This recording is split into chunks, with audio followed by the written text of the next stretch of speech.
Hello everyone, कैसे हो आप सब। स्वागत है आपका एक बार फिर से गेनर एकेडमी के ऑफिशियल यूट्यूब चैनल पे। मैं रेनू आज आपके साथ डिस्कस करना चाहूँगी। फोर्थ लेसन है हमारा मानव विकास, इसके important NCERT all questions. Okay, तो सबसे पहले हम फर्स्ट क्वेश्चन को देख लेते हैं। क्या पूछा गया है इसमें कि विकास किसे कहते हैं। यह समृद्धि तथा परिपक्वता से किस प्रकार भिन्न है। यानी कि इसमें पूछा गया है कि विकास किसे कहते हैं, विकास जो है समृद्धि और परिपक्वता से किस प्रकार भिन्न है, ये हम देखते हैं। ओके, सबसे पहले हम बात करते हैं विकास की।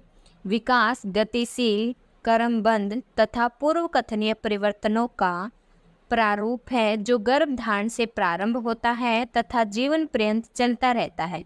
ये सबको पता है कि गर्भधारण से प्रारंभ होकर जीवन पर्यंत जो चलने वाली जो प्रक्रिया को है उसे विकास कहते हैं। विकास में मुख्यतः समृद्धि एवं ह्रास जो वृद्धावस्था में देखा जाता है, दोनों ही तरह के परिवर्तन निहित होते हैं। यानी कि विकास में समृद्धि भी होती है, बढ़ोतरी भी होती है और ह्रास भी होता है। ह्रास कब होता है? वृद्धावस्था में। ओके, तो विकास में सभी प्रकार की प्रक्रियाएं जो है वो देखने को मिलती है। फिर हम बात करते हैं समृद्धि। समृद्धि में क्या होता है? शारीरिक अंगों तथा संपूर्ण जीव की बढ़ोतरी को कहते हैं।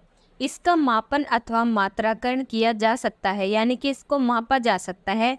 माप हम किस किस को सकते हैं? जैसे ऊंचाई हो गया, वजन हो गया। तो समृद्धि में हमारा शारीरिक अंगों के जितना भी विकास होता है वो हमारी समृद्धि होती है, जिसे मापा जा सकता है। ओके, उसके बाद हम बात करते हैं परिपक्वता की। परिपक्वता किसे कहते हैं?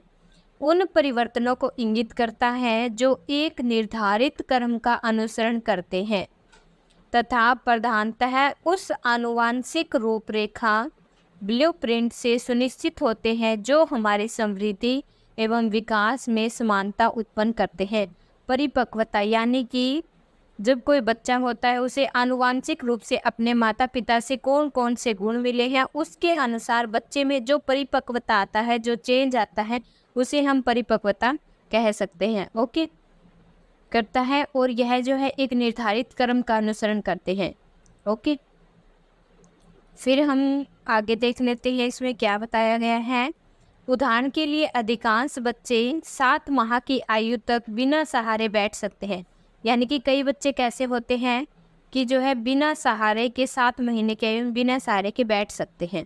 8वें महीने तक सहारे जो है खड़े हो सकते हैं। यानी कि कितनी देर में उनमें परिपक्वता आ रही है। कई बच्चे जो है 7 महीने में बिल्कुल और बैठना शुरू कर देते हैं। कई बच्चे जो है टाइम लगा देते हैं, कई बच्चे बोलने में टाइम लगा देते हैं। वो सब उनके जो है आनुवांशिकता गुण के ऊपर जो है वो निर्धारित है तथा यह 1 वर्ष तक जो है चलने लगते हैं। और कई बच्चे ऐसे होते हैं छोटे, मैंने देखे हैं कि 9 महीने की हाई उम्र में जो है वो चलना शुरू कर देते हैं। तो सबका अपना अपना जो है वो अलग एनवायरनमेंट होता है। ओके, एक बार जब बच्चे की आधारभूत संरचना पर्याप्त रूप से विकसित हो जाती है तो इन व्यवहारों में कुशलता प्राप्त करने के लिए उपयुक्त परिवेश एवं थोड़े से अभ्यास की आवश्यकता होती है। यानी कि किसी की भी व्यवहारों में कुशलता प्राप्त करने के लिए छोटे बच्चे में एक परिवेश अच्छा होना चाहिए और जो है उसके ऊपर जो है ध्यान देना चाहिए। उसे थोड़े से अभ्यास की आवश्यकता होती है। ओके, परंतु यदि बच्चे परिपक्वता की दृष्टि से तैयार नहीं हैं तो इन व्यवहारों में त्वरित करने के लिए किए गए विशेष प्रयासों का कोई लाभ नहीं होता। यानी कि बच्चा पूरी तरह से परिपक्व होने के अब तक योग्य ही नहीं है तो हम कितने भी प्रयास कर ले वो जो है हमें उसमें सफलता कोई भी लाभ नहीं मिल पाता है। ओके, ये प्रक्रियाएं अंदर से प्रस्फुटित होती है। ये आंतरिक एवं आनुवांशिक रूप से निर्धारित समय सारणी जो प्रजाति विशेष की चरित्रगत विशेषताएं होती है के अनुसार घटित होती है। ओके, फिर उसके बाद हम सेकंड क्वेश्चन को देख लेते हैं। फर्स्ट क्वेश्चन हमारा कंप्लीट हो गया। सेकंड की हम बात करते हैं। इसमें पूछा गया है कि जीवन पर्यंत परिप्रेक्ष्य की मुख्य विशेषताओं का वर्णन कीजिए। निम्नलिखित विशेषताएं हमें देखने को मिलती है। सबसे पहले हम बात करते हैं नंबर 1 की। विकास जीवन भर चलने वाली प्रक्रिया है, अर्थात विकास गर्भधारण से प्रारंभ होकर वृद्धावस्था तक की आयु समूह में होता है। इसमें प्राप्तियां तथा हानियां दोनों ही सम्मिलित है, जो संपूर्ण जीवन विस्तार के गद्यात्मक तरीके से अंतः क्रिया करती है। सेकंड, हम इसमें बात करते हैं जीवन से मृत्यु तक की संपूर्ण अवधि में मानव विकास की विभिन्न प्रक्रियाएं, जैसे जैविक, संज्ञानात्मक, समाज संवेगात्मक, एक व्यक्ति के रूप में एक व्यक्ति के विकास में एक दूसरे से घनिष्ठ रूप से संबंधित रहते हैं। ओके, फिर हम बात करते हैं विकास बहुदिश है। विकास के एक दिए हुए आयाम के कुछ आयामों या घटकों में वृद्धि होती है, जबकि दूसरे ह्रास का प्रदर्शन कर सकते हैं। उदाहरण के लिए प्रौढ़ों के अनुभव उन्हें अधिक बुद्धिमान बना सकते हैं तथा उनके निर्णयों को दिशा प्रदान कर सकते हैं, जबकि उम्र बढ़ने के साथ गति की मांग करने वाले कार्यों जैसे दौड़ना पर एक व्यक्ति का निष्पादन कम हो सकता है। फिर हम बात करते हैं विकास अत्यधिक लचीला तथा संशोधन योग्य होता है तथा व्यक्ति के अंतर्गत होने वाले मानसिक विकास में परिमार्जनशीलता पाई जाती है। यद्यपि इस लचीलेपन में एक व्यक्ति से दूसरे व्यक्ति में भिन्नता पाई जाती है। इसका अर्थ यह है कि संपूर्ण जीवन क्रम में कौशल तथा योग्यताओं में सुधार या विकास किया जा सकता है। ओके, उसके बाद हम देख लेते हैं इसके और भी पॉइंट इसमें बताए गए हैं। तो इसमें क्या बताया गया है, विकास ऐतिहासिक दिशाओं से प्रभावित होता है। उदाहरण के लिए भारत में स्वतंत्रता संग्राम के दौरान रहे 20 वर्षीय व्यक्तियों का अनुभव आज के 20 वर्षीय व्यक्ति के अनुभव से बहुत भिन्न है। यानी कि जो है वो समय का बहुत प्रभाव पड़ता है। विकास जो ऐतिहासिक दिशाओं से प्रभावित होता है, पहले इतिहास में क्या घटित हुआ था, पहले क्या स्थिति थी आसपास की और अब क्या है, तो उसमें बहुत भिन्नता आ जाती है। आज के विद्यालय स्तर में विद्यार्थियों का कैरियर या जीविका पक्के प्रति रुझान उन विद्यार्थियों से भिन्न है जो आज से 20 वर्ष पहले विद्यालय स्तर में रहते थे। ये तो जाहिर सी बात है। अब जैसे जैसे उम्र साल निकलती जा रही है, डेवलप कंट्री जो है डेवलप एरिया हो रहा है सब जगह, तो कैरियर और जीविका में जो है बहुत भिन्नताएं देखी जा सकती है। और आज से 20 वर्ष पहले जो है ऐसा जो है आज के टाइम में जितने फैसिलिटीज़ वगैरह मिल रही है वो उस टाइम में इतनी नहीं थी। ओके, तो कहीं ना कहीं यहाँ जो है उम्र के हिसाब से विकास हो रहा है। ओके, फिर है विकास अनेक शैक्षणिक विद्यालयों शैक्षणिक विधाओं के लिए एक महत्वपूर्ण सरोकार है।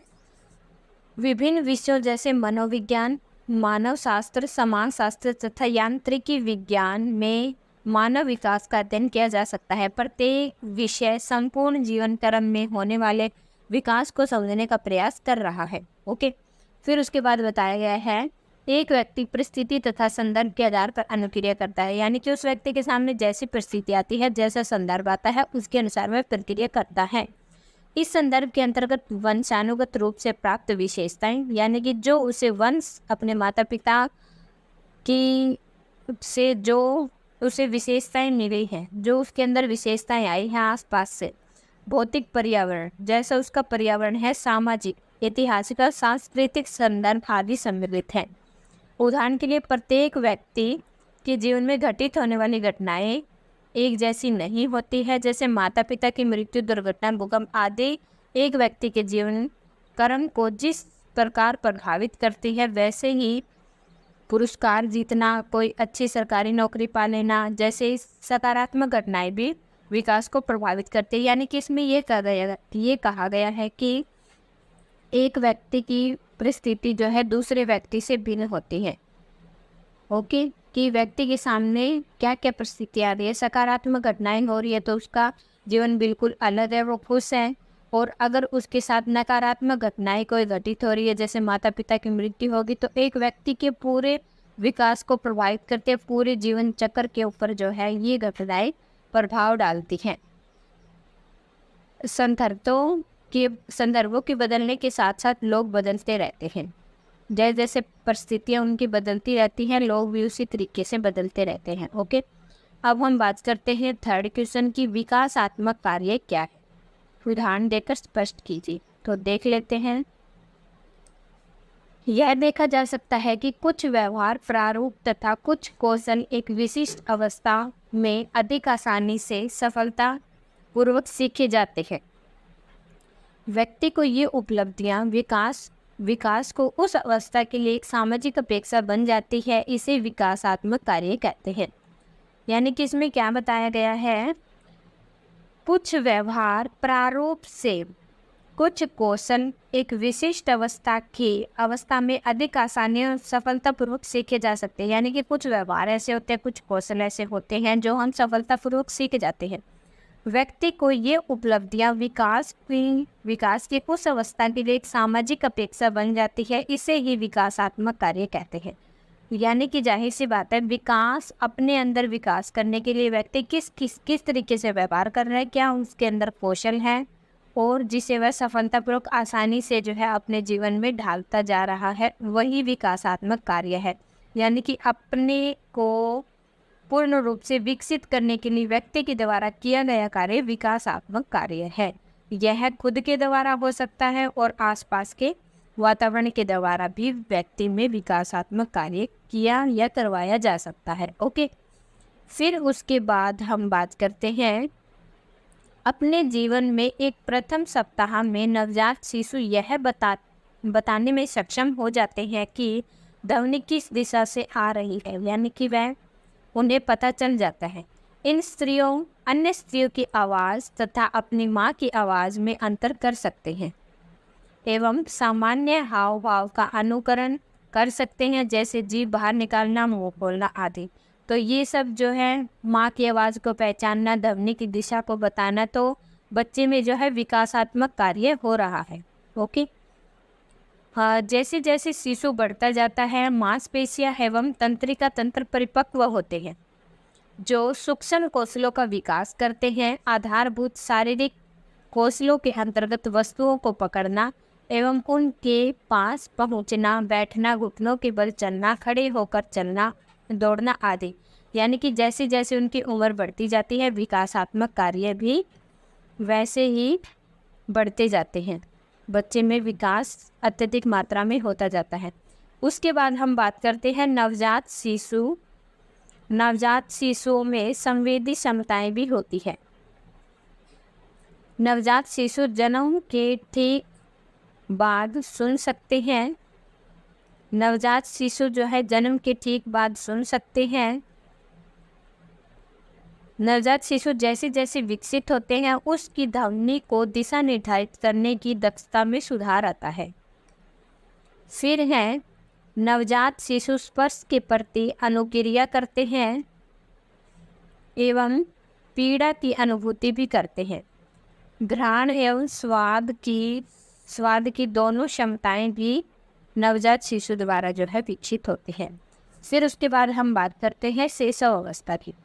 इसमें क्या होता है, शैशव अवस्था में अर्थात जीवन के प्रथम दो वर्षों के दौरान ज्ञानेंद्रियों एवं वस्तुओं के साथ अंतःक्रिया के माध्यम से देखने, सुनने, स्पर्श करने और जो है वस्तुओं को मुंह में डालने और पकड़ने के द्वारा इस संसार का अनुभव करता है। फिर उसके बाद है शिशु जन्म से ही सामाजिक प्राणी है। एक शिशु परिचित चेहरों की वीर्यता देना प्रारंभ कर देता है और फूंकने एवं किलकारी भरने के द्वारा माता पिता की उपस्थिति के प्रति अनुक्रिया करता है। 6 से 8 माह की आयु तक वे अधिक गतिशील हो जाते हैं एवं अपने माता पिता के साथ रहना पसंद करने लग जाते हैं।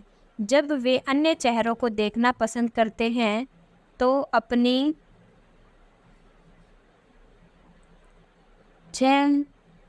6 से 8 माह की आयु तक वे अधिक गतिशील हो जाते हैं एवं अपने माता पिता के साथ रहना पसंद करने लगते हैं। जब